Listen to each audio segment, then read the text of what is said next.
जय मसीह मेरे प्रिय भाइयों बहनों।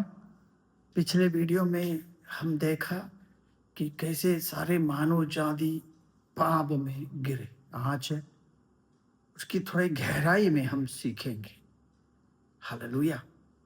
उत्पत्ति उसका पहला अध्याय 26वां वचन में कहते हैं कि हम मनुष्य को अपने स्वरूप के अनुसार अपनी समानता में बनाए। 27 में कहते हैं परमेश्वर ने मनुष्य को अपने स्वरूप के अनुसार उत्पन्न किया। हालेलुया। तो परमेश्वर ने उत्पन्न किया, सृष्टि किया। किसे?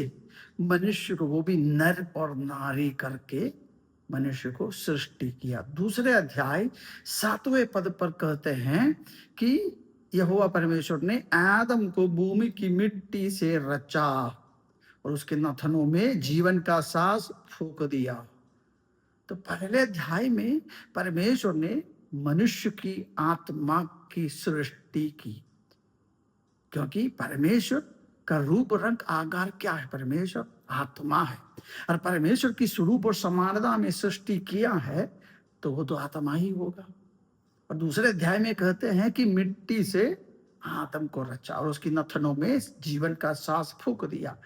वहां जीवन का सांस के लिए जो हिब्रू पद इस्तेमाल किया है वो उसको कहते हैं नशमा। उसका अर्थ ह्यूमन स्पिरिट भी है, लेकिन बाइबल में ऐसा लिखा है कि जीवन के सांस, लेकिन उसका दूसरा एक अर्थ भी है मनुष्य की आत्मा। तो जो मिट्टी से रचा हुआ उस आदम के नथनों में जो पहले सृष्टि किया हुआ मनुष्य की आत्मा को फूंक दिया, तब आदम जीवित प्राणी हो गया, प्राण में बदल गया। यानी कि शरीर, आत्मा और प्राण तीनों का मिलन हो गया। हालेलुया। क्यों परमेश्वर ने अपनी स्वरूप और समानता में सृजी हुई आत्मा को उनके अंदर डाल दिया? पहला कुरिन्दी दूसरे अध्याय में कहते हैं, उसकी 11वां पद पर, मनुष्यों में से कौन किसी मनुष्य की बातें जानता है? केवल मनुष्य की आत्मा जो उसमें है। वैसे ही परमेश्वर की बातें भी कोई नहीं जानता, केवल परमेश्वर की आत्मा।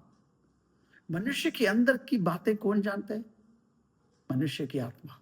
परमेश्वर की बातें कौन जानते हैं? परमेश्वर की आत्मा।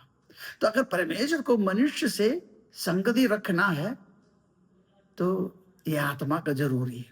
इसलिए परमेश्वर ने अपने स्वरूप और समानता में सृजी हुई आत्मा को मनुष्य के अंदर डाला था कि परमेश्वर की बातें आदम तक पहुंचाए।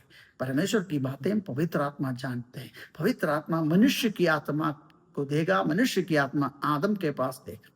इस रीति से वो पूरा चेन पूरा हो जाते हैं। हालेलुया। तो परमेश्वर और आदम के साथ संगति रखने के लिए, हमेशा बातचीत होने के लिए ऐसा किया। तो हर रोज परमेश्वर आदम वाटिका से चलते थे ना। फिर जिस दिन पाप हो गया, पाप अंदर आ गया, तो परमेश्वर से दूर हो गया। मतलब ये जो मनुष्य की आत्मा जो है ना, वो मृतक अवस्था में चला गया। यानी कि मनुष्य की आत्मा है लेकिन मरा हुआ है। इसलिए एफेसियों की पत्री दूसरे अध्याय पहला वचन में कहते हैं, उसने तुम्हें भी जिलाया जो अपने अपराधों और पापों के कारण मरे हुए थे। तो आदम कैसे मरा? आदम के मरने का मतलब है उनकी आत्मा, मनुष्य की आत्मा परमेश्वर से टोटली अलग हो गया हमेशा के लिए। पापों में, अपराधों में, मृतक अवस्था में चला गया, यानी कि डीएक्टिवेटेड हो गया। आज की भाषा में बोलेगा तो डीएक्टिवेटेड। परमेश्वर ने पहले मनुष्य की आत्मा को आदम के अंदर डाला और एक्टिवेट करके डाला था कि हमेशा बात हो जाए।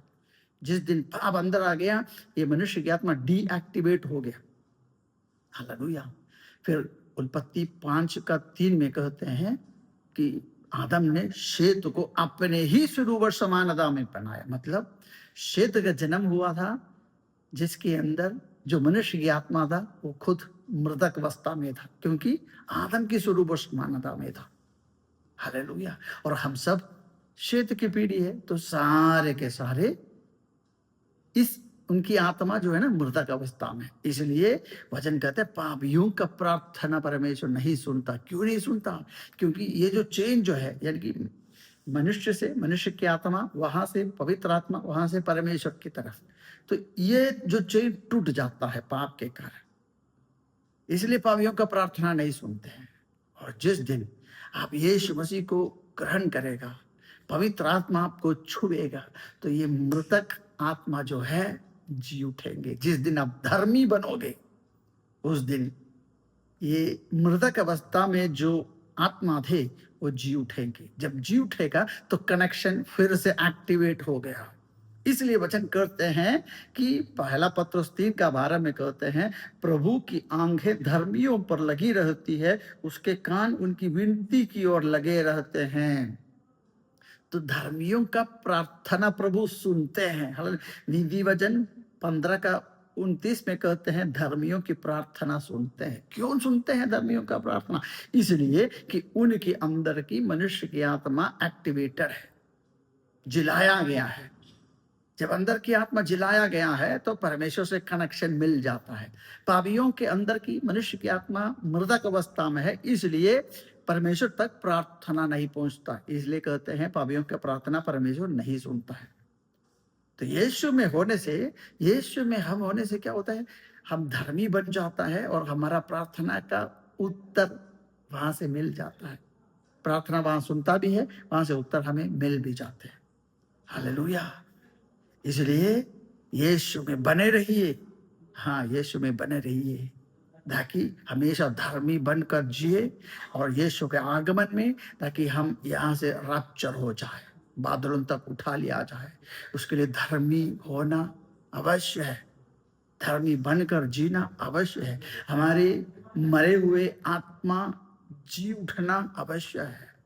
ये कैसे होगा? अपने शरीर को क्रूस पर मार कर पिता पुत्र पवित्र आत्मा के नाम से बपतिस्मा ले लेगा तो एक नया जन्म होगा, born again, born from above.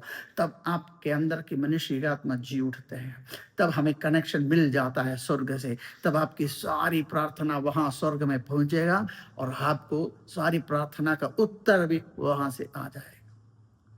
Hallelujah. इसलिए बाद में पाप करके इस आत्मा को फिर से डीएक्टिवेट मत करना। हालेलुया।